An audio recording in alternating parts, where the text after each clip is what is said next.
পবিত্র রমজান মাসে কোন কোন আসমানি গ্রন্থ কত তারিখে নাজিল করা হয়েছে?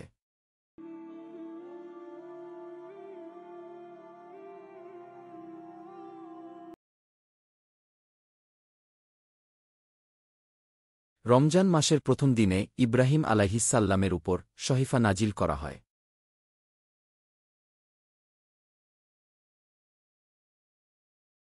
রমজান মাসের ৬ তারিখে মুসা আলাইহিসসাল্লামের উপর তাওরাত কিতাব নাজিল করা হয়।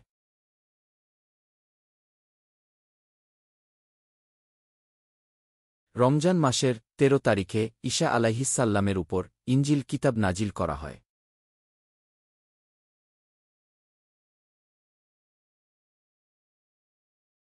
রমজান মাসের ১৮ তারিখে দাউদ আলাইহিসসাল্লামের উপর জাবুর কিতাব নাজিল করা হয়।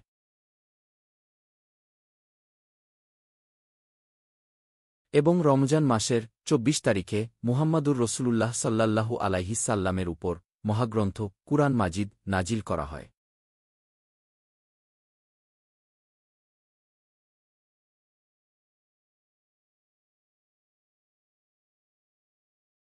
ভিডিওটি ভালো লাগলে লাইক করুন, সাবস্ক্রাইব করে আমাদের সাথেই থাকুন। ধন্যবাদ।